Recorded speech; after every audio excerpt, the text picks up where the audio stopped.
द्वारि के छेकाई पहिले दिया चुकाइयो मोर सुंदर भैया।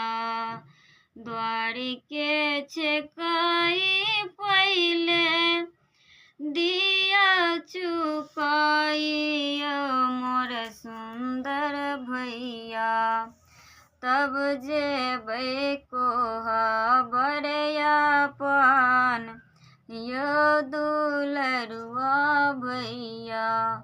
तब जेबै कोहबर अपन यो दुलरुआ भैया। सासुर के कमाई देलहा बहिनी के दिया यो